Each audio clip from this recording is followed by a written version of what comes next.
हिना रब्बानी खैर साहिबा ने हमें ज्वाइन किया है, साबिक वज़ीर ख़ारजा हैं, उनसे बात कर लेते हैं। बहुत शुक्रिया हिना रब्बानी साहिबा आपके वक्त का। यकीनी तौर पर बहुत अहम मौका है, एक तारीख़ी मौका है कि इस्लामाबाद में ये मुज़ाकरात होने के लिए जा रहे हैं और दोनों फ़रीक़ैन के साथ जो है वो एक साथ बैठना और उन्हें आगे लेकर चलना डेफिनेटली पाकिस्तान के लिए भी बहुत ज़्यादा मुश्किल होगा। क्या चैलेंजेस आपके ख़्याल में दरपेश होंगे और हम आने वाले दिनों में क्या एक्सपेक्ट कर रहे हैं, क्या आउटकम हो सकता है?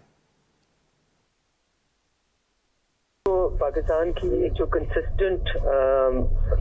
बेंच रहा है towards diplomatic solutions, towards negotiated solutions and एक consistent over the many decades हमारा एक पोजीशन रही है कि all disputes can be solved through negotiations और हमें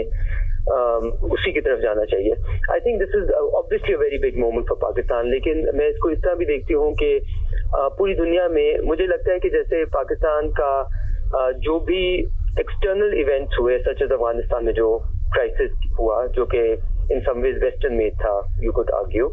और उसका सारा मलबा हम पे गिरता रहा और इसलिए हमारी ये जो सारी सलाहियतें हैं, हमारा सारा डिप्लोमेटिक मिशन है, हमारे सारा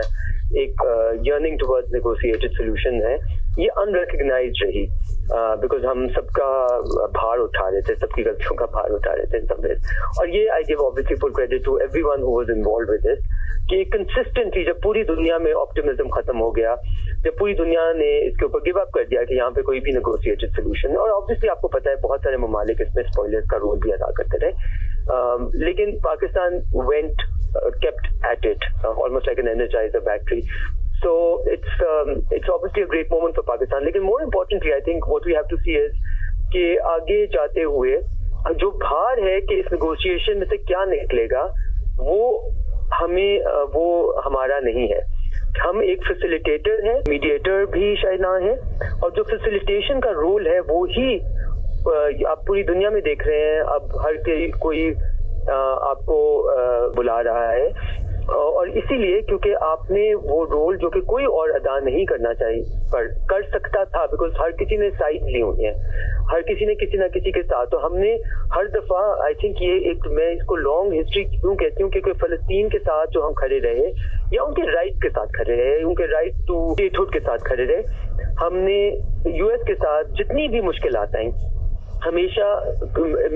कोशिश की कि उनके साथ हमारे रिलेशनशिप नॉर्मलाइज हो जाए, और उसके लिए हमने कभी कभी ऐसी कुर्बानियां भी दी डिप्लोमेटिक तौर पे जो लोगों ने नहीं समझ सके। चाइना के साथ जो हमारे स्ट्रेटेजिक टाइज थे उनको हमने रखा। फिर नेबरहुड में आप देख लें, हमारे गल्फ कंट्रीज के साथ बहुत दरीना फैक्ट्स भी हैं,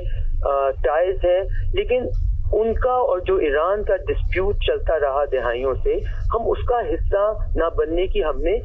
2010 में ये एक ख्वाहिश प्रेसिडेंट ज़रदारी का I think had a major role in it, but otherwise also फिर हर गवर्नमेंट ने उसको कंसिस्टेंटली परसू किया। इन ऐसे हालात में जहाँ पे कोई किसी से बात करने का वजीर नहीं था, उसमें पाकिस्तान की position because of its consistent stand on the right of international law, rules based order, बल्कि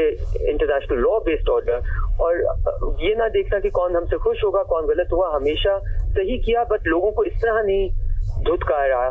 कि वो आपके एनिमी बन जाए। सो ये बैलेंसिंग एक्ट होता है, and I think we can celebrate that for Pakistan today, but we should be very very well aware of the fact कि यहाँ पे बहुत सारे चीजें स्पॉयलर्स बीच में ये है कि अब हम क्या जो है वो आने वाले दिनों में एक्सपेक्ट कर रहे हैं। डेफिनेटली जिस तरह से तमाम हमारे मेहमान बात कर रहे थे कि चीज़ें बहुत कॉम्प्लिकेटेड हैं और पाकिस्तान के लिए ये आसान काम नहीं होगा। बहुत शुक्रिया हिना रब्बानी खैर साहिबा हमारे साथ मौजूद थे। मियां सनाउल्लाह साहब आपका बहुत शुक्रिया, हुमा बकाई साहिबा, एजाज चौधरी साहब, मसूद खान साहब, आप सबका बहुत शुक्रिया।